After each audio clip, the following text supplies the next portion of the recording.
আসসালামু আলাইকুম। সাধারণ গণিতের একটা গুরুত্বপূর্ণ কোশ্চেনে আপনাদের সকলকে স্বাগত জানাচ্ছি। এখানে বলা হয়েছে যে √8 ইন্টু √2 ইকুয়াল হচ্ছে কত। এই কোশ্চেনটা 41 BCSে এসেছিল, ঠিক আছে, প্রিলিমিনারি টেস্টে। তো অনেকেই আপনারা এই কোশ্চেনটার আনসার হয়তো বা করতে পারেননি, অথবা অনেকে এখনও আপনারা কোশ্চেনটার আনসার করতে পারবেন না, কারণ এই কনসেপ্টটা আসলে জটিল সংখ্যা চ্যাপ্টারের। না পারার কারণটা হচ্ছে যে নেগেটিভ কোনো কিছু থাকলে আমরা জানি যে সেইটার মান পাওয়া যায় না।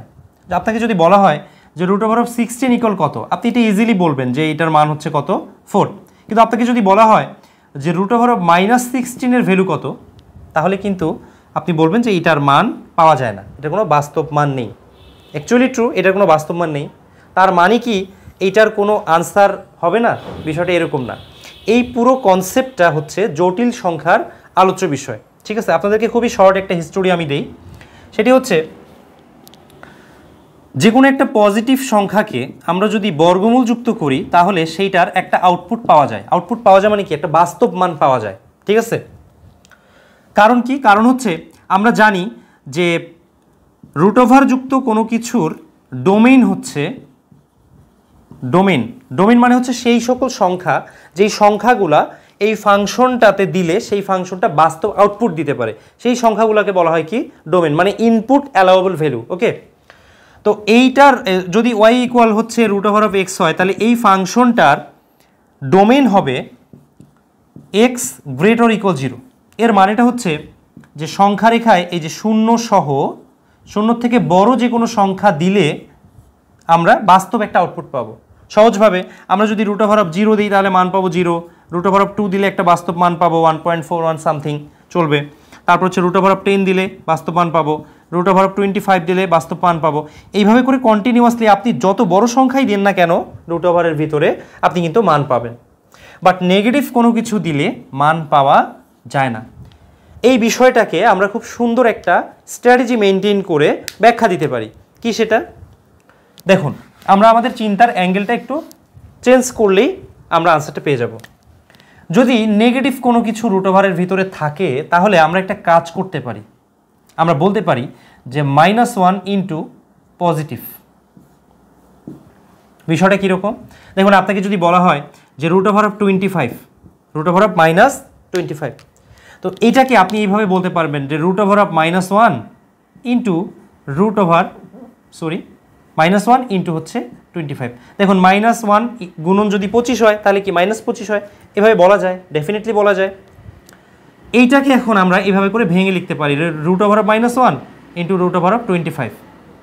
এটা কেন বলা যায়? তার কারণ হচ্ছে কি, যদি এরকম থাকে যে √AB যদি থাকে তাহলে √A ইন্টু √B ভেঙে লেখা যায়, ঠিক আছে।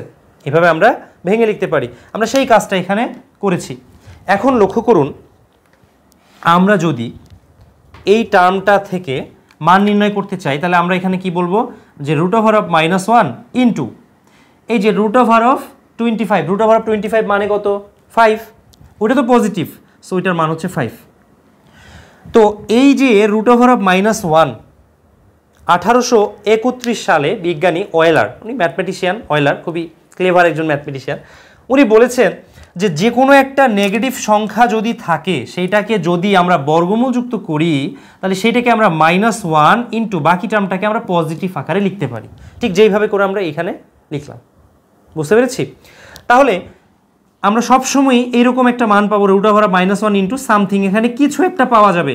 এখানে 25 আছে জন্য আমরা 5 পেয়েছি, যদি এখানে ধরুন যে 99 থাকতো তাহলে আমরা অন্য একটা মান পেতাম, যদি এখানে 19 থাকতো অন্য একটা মান পেতাম। বাট √-1 কিন্তু কমন। এই কারণে উনি বলেছেন যে এই যে √-1 যেহেতু সবসময় আসে তাই ওইটাকে আমরা বলবো আই, ঠিক আছে। এইটাকে উনি কনভার্ট করেছেন আই দিয়ে। আইটা কোথা থেকে আসলো? এই যে ইমেজিন, দেখুন ইমেজিন, ঠিক আছে। ইমেজিন মানে কি বলুন তো?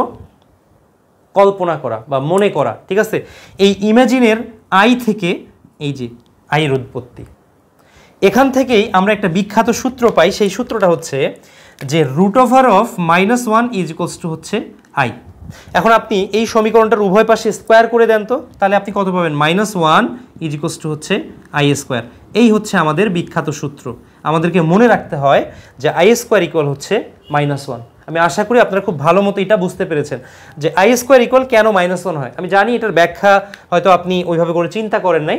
আমরা যেহেতু প্রত্যেকটা এমসিকিউ এবং প্রত্যেকটা কোশ্চেন সলভ বেসিক কাজে লাগিয়ে আমাদের একদম ফাউন্ডেশনকে কাজে লাগিয়ে আমরা সামনে অগ্রসর হওয়ার চেষ্টা করি, তাই হয়তো বা এমসিকিউটার ব্যাখ্যাটা একটু বড় হয়ে যায়, আপনাদের কাছে হয়তো বোরিং লাগতে পারে, বাট আপনারা যদি মনোযোগ দিয়ে প্রত্যেকটা ক্লাস করে থাকেন আশা করি আপনারা অনেক আনন্দ নিয়ে কোশ্চেনগুলো সলভ করতে পারবেন। ঠিক আছে, আচ্ছা যাই হোক, তাহলে আই স্কোয়ার ইকুয়াল হচ্ছে -1, এটা আমাদের মনে রাখতে হবে। ঠিক আছে, চলুন এখন আমরা আমাদের কোশ্চিনে চলে যাই, আমাদের কোশ্চিনের সলিউশনে আমরা চলে যাই। Very easy solution. দেখুন আমরা জাস্ট কি করব, এই যে √8 আছে ইন্টু √2 আছে, আমরা এই দুটোকে জাস্ট কি করব -2 ব্র্যাকেটের ভিতরে ঢুকাই ফেলবো, সরি ব্র্যাকেট না, বর্গমূলের ভিতরে ঢুকাই ফেলবো। আমরা ডেফিনেটলি এই কাজটা করতে পারি। কেন পারি, তার কারণ হচ্ছে যদি একটু আগেই তো বললাম, যদি √ab কে আমরা √a ইন্টু √b বলতে পারি, তাহলে এইটা ইকুয়াল কি আমরা √ab বলতে পারি না? অবশ্যই পারি। তাহলে আমরা এখন কি করব, এখান থেকে এটা লিখলাম, এখন আমরা বলবো এই দুটো জাস্ট গুণ করলে কত হবে, মাইনাসে মাইনাসে কি প্লাস, তার মানে 8 2 কত 16, 16কে আপনি বর্গমূল করলে কত হবে 4।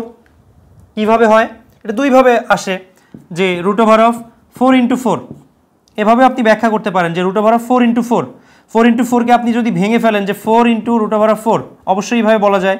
√4 মানে কত 2, √4 মানে আপনি যদি এটাকে আবার ভাঙতে চান আবার ভাঙতে পারবেন, সমস্যা নেই। তো এইটার মান 2, এটার মান হচ্ছে 2, তার মানে হচ্ছে কত 4, এভাবে বলা যায়। অথবা আপনি যদি চান এখান থেকে সূচক অ্যাপ্লাই করবেন যে 4⁻½ প্লাস হচ্ছে হাফ ইকুয়াল হচ্ছে 4, তারপরও আপনি এটা বলতে পারবেন, কোনো সমস্যা নেই। ঠিক আছে, অথবা আপনি যদি চান যে আপনি এখান থেকে এইভাবে করবেন যে 4 স্কোয়ার মানে কত, নিচে আমরা কত বলতে পারবো যে 2/2, এইখানে যত থাকে এটা নিচে ভাগ হয়ে যায়, যদি 3 থাকে তাহলে 3 হবে, কিছু নেই তার মানে কি 2 আছে, 2 যদি কাটা যায় তার মানে আলটিমেটলি 4⁻1 মানে 4। যেভাবেই হোক না কেন আমরা √4 16 মানে জানি হচ্ছে 4। সো আমাদের কারেক্ট আনসার কোনটা হবে বলুন তো? কারেক্ট আনসার হচ্ছে ক। তাহলে বাকিগুলো আমাদের রং আনসার। আপনাদের জন্য আমি একটা HW দিচ্ছি, সেটি হচ্ছে আপনি বলবেন যে √−25 ইন্টু হচ্ছে আছে হলো 4। ঠিক আছে, এইটার মান কত, এইটা ইকুয়াল কত, আপনারা এটা কমেন্টস করে আমাকে জানিয়ে দিবেন। ঠিক আছে, √−25 ইন্টু 4 ইজ ইকুয়াল টু কত। দেখা হবে আগামী এপিসোডে, আজ এই পর্যন্তই।